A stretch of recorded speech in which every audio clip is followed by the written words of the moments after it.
welcome to this edition of the podcast, Direct Selling Success Network Marketing Done Right. I am here today with the lovely Anita McKenna. I'm going to tell you a little bit about her before I introduce her properly. So, Anita helps women who are great at doing life remember who the fuck they are so they can actually live life and enjoy it. So, welcome, Anita. I'm You. grateful that you've come Yeah. on this podcast because this is something that I think so many people in business don't get or forget. Mm. Yes. So it's lovely to have you here to have this chat today. Good. So will Thank you just you. tell everybody a little bit about yourself? Is that all right? Yeah, absolutely. So, as you said there, I help women, predominantly women. I do work with men as well. Help them to, really get out of the have-tos, get out of the obligation and duty, get my teeth in, so that they can genuinely enjoy living their life, so that, they're not living on a belief of what they've been told as a child or what they see around them. They get to make choices for themselves and make active choices because we get so stuck on autopilot. So I've kind of come to this work because I was there. I was in that place. I was very much stuck in autopilot and kind of leading a life that I told myself that I had to do. And I wasn't happy. I was very discontented. And it was only when kind of the universe course corrected me and put me on the right path. And it was a hard bit of work, but it meant that I was able to make these active choices for myself. I was able to begin to look at what do I want in my life? How do I want to be living? How do I want to be feeling? How do I want to be showing up for myself, for my daughter, for the people around me? So actually getting into that thought process of I get to choose. Do you know what? I think a lot of people were so I can't think like that autopilot thing. I think it might be quite hard to recognize that point. So can you tell us a little bit more about that journey Yeah. and what made you realize? So 18 years ago, which is kind of where my shift began, if you like. I basically lost everything that I thought was important. I lost my partner, I lost my home, I lost my job, I lost my status, and I was left as a single mom living on benefits in a rented flat back in my hometown. Um, and obviously it was a horrible experience, one of the worst experiences of my life. But what that did was it took away everything that I had been telling myself was important. Um, all of the physical stuff, all of the materialistic stuff. So the partner's not necessarily materialistic, but and it gave me a chance to assess what was important. And it took a time, for the first few years, I was severely depressed and had a very difficult time in that. Obviously, a single mum with a baby, as she was then. Um, but through that, I went and got counselling myself and learned about how to have emotions, how to actually be okay in emotions.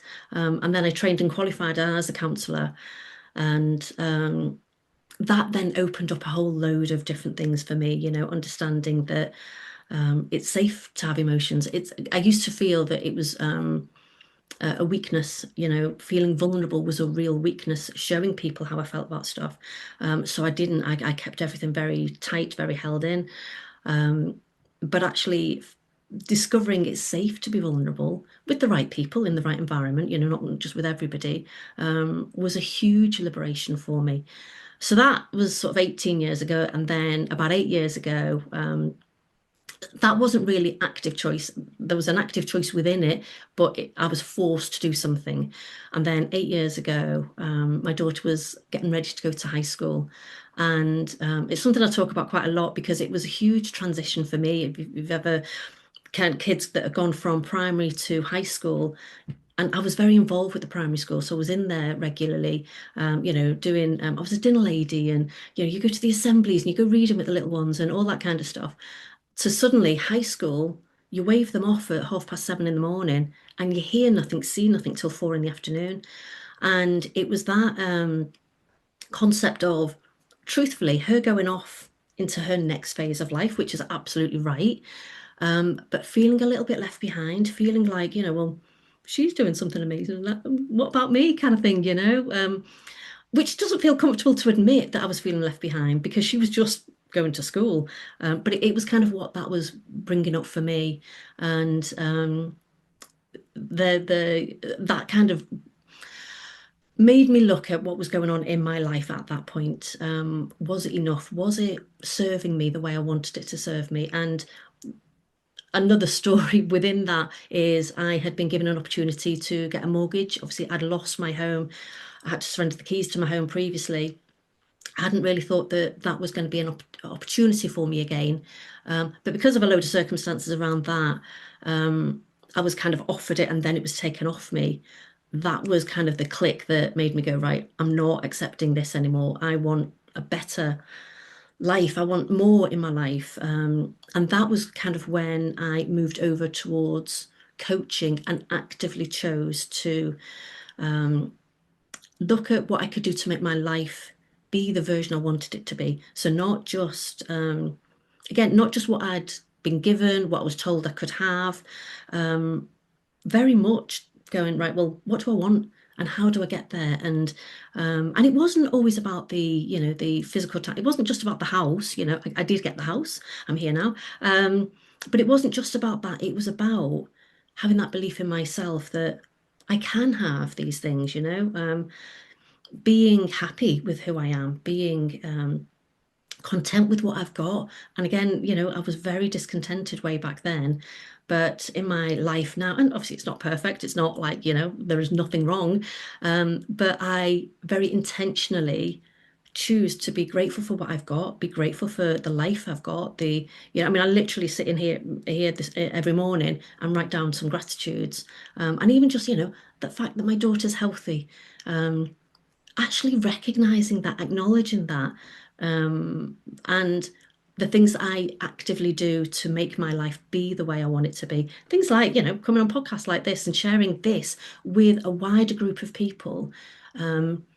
Because the more I can get this message out to people that they don't have to stay stuck in the life that they've been given or it's kind of, evolved over a period of time, the more I can get that message out that you get to choose, then the more people are going to be happy in life and content and less sort of aggravated and, caught up in all the negativity that goes on in the news, in the world. And I get that there's a lot goes on, but if you're happy in yourself and you're content with what you're doing, then that can be such a different experience for you, so liberating and that sense of freedom in your own life. Yeah, and I know so many people will relate to this, so many, Yeah. because when you're feeling like that, you do think you're alone, and especially with the Mm, emotional side of it, not wanting to show your emotions, or it's a vulnerability, or even those mm, little things like, when there's a transition with dynamics in a family, yeah. or even something very slight. I mean, for me, it was the tiniest little things that made the biggest difference, but you don't realize at the time, I don't think. No. And and that whole being able to choose Mm, is so important and recognizing the fact that you can choose. yeah. Well, and I think that one of the things that we forget is we are making passive choices all day, every day. And it's not even necessarily about choosing something different. It's about actively choosing what you are doing. So, for example, I might not want to go out at 11 o'clock at night to go and pick my daughter up from a pub, because I don't want to be going out at 11 o'clock at night. I want pajamas and stuff, Um, but I also don't want her getting an Uber home that late at night on her own. And I want to know that she's safe. So making the active choice of I'm choosing to go and get her because I love her and I want her to be safe rather than I have to. It Yeah, just sits so differently in your body. So you're not necessarily making a different choice. You're not necessarily doing anything different, but it's actually really recognizing the choice that you've got because you can choose not to. You can choose not to go to work any day you want to.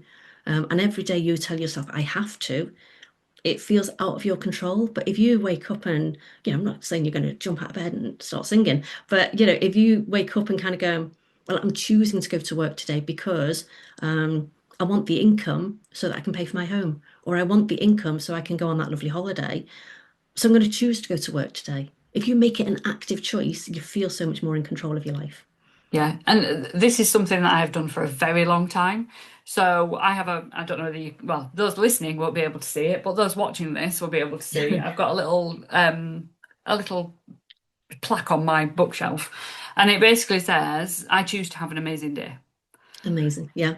And the thing that I've said to myself for, gosh, at least a couple of decades now, Mm, every single morning is today is going to be a good day because I'm going to make it a good day. yeah. So whatever happens in that day, I have made the choice that today is going to be a good day. Mm, And because I've done it for so long, mm, every day is a good day. yeah. Whatever, regardless of what happens, that bad things happen in my life. I'm not saying that Absolutely. that mitigates all the bad from happening, but I choose how I react to it. Yeah. And when you start to do that, gosh, it makes a It difference. really does. It really does. Yeah. But Yeah. I've chosen to make that decision rather than sit, because I think when I started it, I had postnatal depression.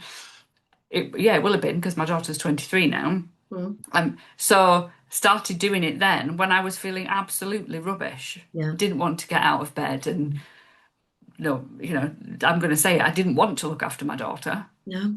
No. But that decision that I made to change the way I thought about the situation Yeah. changed the situation. It does. Didn't change the And it's crazy situation. because the outside world does not change. No. The reality of the things that are happening doesn't change, but how you feel about it Yeah. changes. Yeah. Yeah. Yeah. And I And don't going off think on a enough bit of a people tangent. realise this today. No, and I was just going to say, going off on a bit of a tangent, and that's one Yeah. of the beauties of counselling is it doesn't change your outside world, but it can change how you feel about it, how you Yeah. respond to things and how you manage it yourself. But yeah, having that mindset of I'm choosing to see something good in this, and whether it is finding your silver lining, I know that's something that people get a bit frustrated with me about because I can find the silver lining in anything. Me too. Not that I always see it for myself, but anybody in front of me, I can 100% always give them something, which they don't always appreciate because they just want to stay miserable in the slump of the badness. But actually being able to actively look for the silver lining, seeing the green lights and not seeing the red lights. Just actively noticing the green lights and, just go, thanks for that, universe, or whatever, however you might want to phrase it. Noticing those things. It's all the tiny little things that build to make a life feel so much better. Yeah. I think the struggle that I have with a lot of this work is talking to people whose immediate perception is that they can't do something. Hmm. So there'll be people listening to this today, and I used to be one of these people that thought, no, I can't do that. Hmm. There's no way that's for me. Yeah, There's no possibility that I will ever be able to do that. It's never going to work. All those things. If there's somebody listening who's in that position, how do they go from that can't do attitude and perception of the world and that everything goes wrong for them and that feeling of just, I suppose, despair and discontent and mm, all those things to somebody who is the total opposite, because yeah, it's not an immediate thing, and I know it's not an immediate thing, but when you're in that place, I don't suppose there's much sight of ever being able to be that different person because that's how they yeah, are. absolutely. And I know I used to be like that I mean, certainly before I had my daughter, my life was very stuck in really unhelpful beliefs. I didn't know it at that point. No, But then when I was with my daughter and I would see all these families going off on their holidays, these lovely, 2.4 children and exactly that, I can't do that. I can't, and it made me feel bad because I couldn't give my daughter that. And I literally can remember a day I was driving home from my counselling job that I had at that point. And that thought came in of, I can't, I probably heard an advert on the radio or something. And I can't have that. Um, and I remember kind of going, so what can I have? And just flipping it. So, you can't have that. Okay. And that's okay that you can't have that for whatever reason. Whether that's true or not is a different question. So what can you have? And asking myself that allowed me to, I looked into Eurocamp and what possibilities are there available for me in that, which opened it up. It opened it up to, so what can I do then? And it was amazing, the kind of the possibilities that come from that, because you're not in that closed fixed thinking. You've just opened it up. Yeah. Yeah, and it does make such a difference. Mm. I remember very similar things. I had a husband who was in the military. Mm. So there were so many things that we couldn't do. Yeah. But yeah, as soon as you start going, well, actually, what can I do? He's away for 6 months. That's my life ruined for 6 months. I'm just going to sit here and mope and have to look after Mm. two children, so I can't do anything for myself. Actually, wait a minute. What can I do? Yeah. Yeah. Because you can't just sit in that place. No, well, you Well, you can. can. But it's a miserable place to sit, and that's not a terribly healthy way to live, and certainly not good for the kids to be watching that. No, So I'm very absolutely much of the choose them. mind that we've got one life Mm, and yeah, we choose what we do with that life. If yeah, we choose to not do the things yeah. or shut ourselves all the time, It's a bloody miserable life. yeah, what's the point? Yeah, But yeah. it's taken me a long time to get to this. I'm not saying I've always been like this, No, but we do. We've just got one life. We need to live it, don't we? yeah, yeah. And Yeah. living it in a way that feels good for us, not living Yes. out our mother's interpretation of what a good life should be, or living out what we think society tells us a good life should be, or comparing ourselves constantly to, our friends or our neighbours or the other mums or whatever. The version that, yeah, and this is something that, again, people don't do. They don't give themselves permission to look at what do they actually want. We so often are so stuck in but this is what I've got. And they don't look and don't just ask the question, well, so what do I want? I know this is some work that I do with clients regularly, is a lot of the people I work with are people pleasers and, kind of find it really hard to put boundaries in or to prioritize their own needs. And I think a lot of us can be in that category anyway. But so the one of the first steps I get them to do is when somebody asks them to do something and their natural response is yes, to just not say anything, but just think for themselves, what do they want? Still say and do whatever you would have done previously, but begin to have that thought for yourself. What do I want? Simple things like, going out for a meal. And if your partner always chooses where you're going, um, just ask yourself, where would I love to go? I'm not going to go. I'm not going to say anything. I'm not going to bloody, cause a problem, because that's who you are. But that first part of beginning to raise your awareness of, what do I want? It can be such a liberating thing to begin to, like I said, explore. What can I have? What can I do? What do I want? Beginning to ask those questions can be so liberating. Yeah, and so important, not Mm. just in life, but in business as well. Absolutely, So, yes. yeah, network marketing is one of those places where you are kind of funneled down a journey.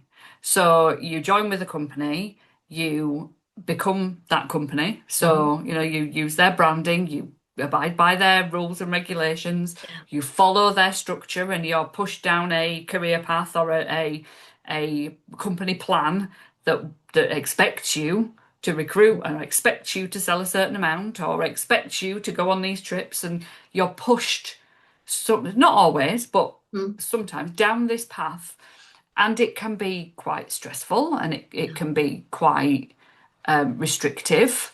And I know a lot of the time when I was in the industry, my team would say, well, that's not what I want. I don't want Mm. to build a team, or I don't want to go on this holiday, or I don't want to be going to this conference or stand on that stage. But it was kind of drummed into you that that's what you need, and that's what you've got to do. If you want to succeed, you've got to do it this Mhm. way. If you want to succeed, you've got to send these messages. Yeah. Oh, yeah, drives me insane, because that's not how life is. No. Like you've just said, we want to be able to make choices. We want to do what's right for us. We want our version of success Yeah. and our version of a life well lived. Yeah. Can Yeah. you give any insight or tips onto how people can deal with that side of? And stuff. I guess again, it's coming back to that active choice. And if it's not aligned, if it's not feeling right for you, then and I don't know an awful lot about network marketing, but I'm going to guess that there are varying degrees of that. Some that are proper, hard hitting, you must, you Yeah, must, you must. And then there's a much softer version of it that is more allowing of you be your own version of what you sell, of what you yeah. how you show up. And it's looking at where do you fit in that spectrum because you have a choice. Yeah, but also, thinking, you are your own person. Hmm. And just because somebody's doing it one way or the company's telling you to do it one way, it doesn't mean it's the right fit for everybody. No, You can absolutely do it not. your way. And this is one big reason why I set up Direct Selling Success was because so many people out there were being told to do something that didn't align with how they wanted to do Yeah. it. We're really struggling with a system of copy paste messages or spammy sales techniques that their uplines were teaching, maybe not necessarily the company, but uplines were Mm. teaching, and it just didn't fit. But you have a Yeah. choice as to whether you do that or not. Yes. You have a choice whether you find another way of doing it. I never did Mhm. it the way that the company was teaching. Well, no, it wasn't the company. It was the uplines that were teaching Mm. the icky things that just didn't fit right, or I wasn't confident enough to do yet. Yeah. And just being able to make a decision like, okay, so they're doing it this way and it's okay for me not to do it that way. Yeah. Or I'll dip my toe into this and see if it works. Yeah. If it does, it doesn't. It's not a problem. Mm. And I think it's about knowing yourself enough, Mm. knowing who you are and what you stand for, Yeah. and having that really strong personal belief that Yeah. what you're doing is okay, that can And help again, you build from that. yeah, that's something that we so often just don't even look at. Yeah. What are your beliefs? What are your values? I mean, I've got my values sort of printed and there in front of me to kind of guide me when I'm feeling conflicted by something. Does it follow my values? Is it aligned with my values? Yeah.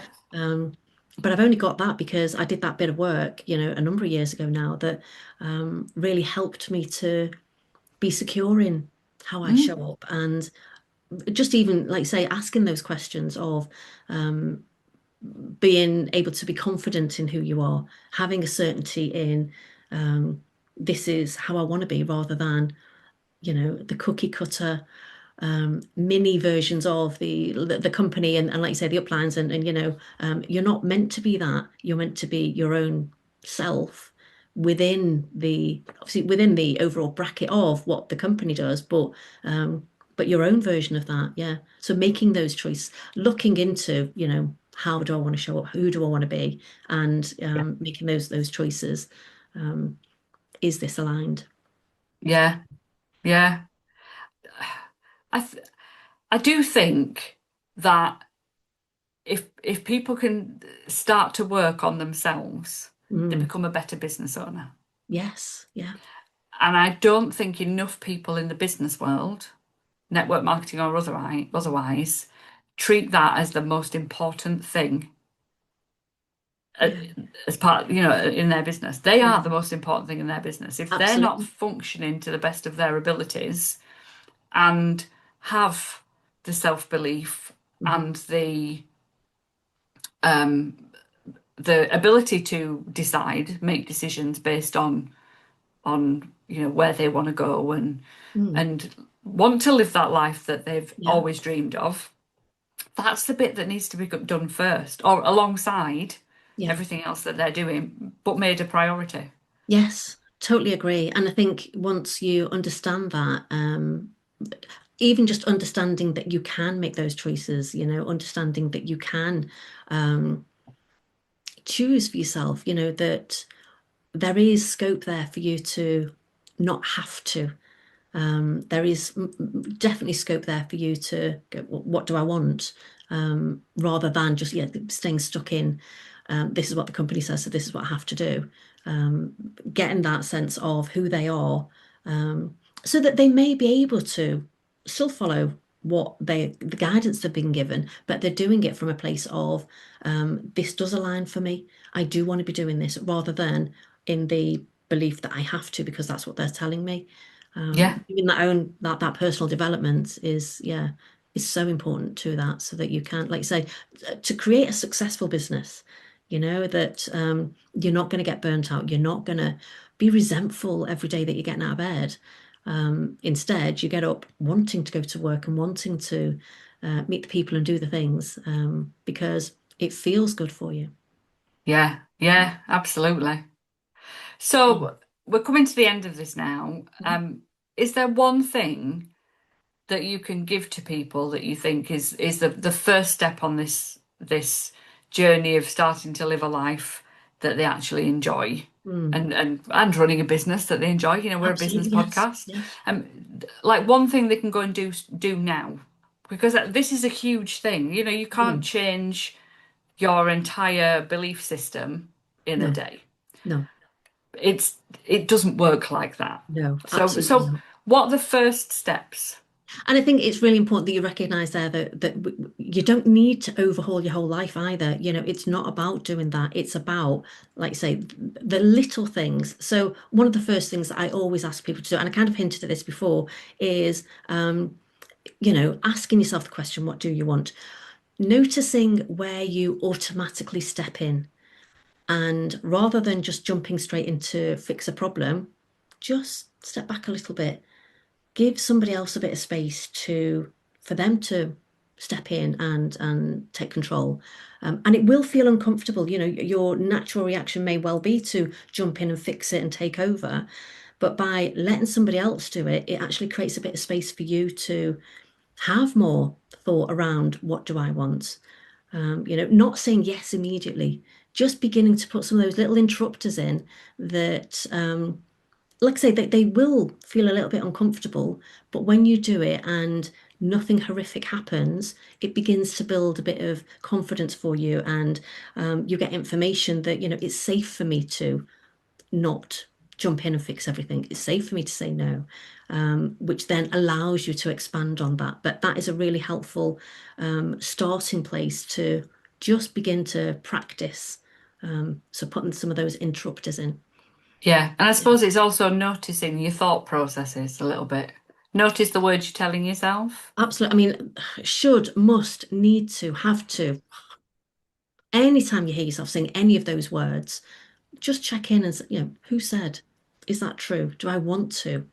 And again, clients, they every time they say one of those words, they kind of go, no, I mean, I want to, and they kind of correct themselves really quickly because they Might do that as know well. I'm going to jump on them, and well, who said you should? It's and it's really interesting to observe that. So I'm very careful about trying not to use those words, because they're not good words to use. That when you say should, it's somebody else's voice, it's not your own. Mm, Um, so if it aligns with you want to, great. But if you don't want to, but you're telling yourself you should, kind of, being yeah, aware of that word, yeah. yeah. The- Oh, I love yeah. that. Thank you so much for being a guest on You're here. It's been welcome. fantastic. Where can people find you? So I am on social media, Anita McKenna UK, across most platforms, Yeah. and my gorgeous new website that I just released a couple of weeks ago is anitamckenna.com, and that obviously gives a much broader overview of the type of work I do, and yeah, how I can support you in kind of taking the next steps in this place. Oh, brilliant. Thank you so much. It's lovely to Thank have you on you. here. And Thank I will you. put all the details on where people can find you in the show notes. Thanks so much.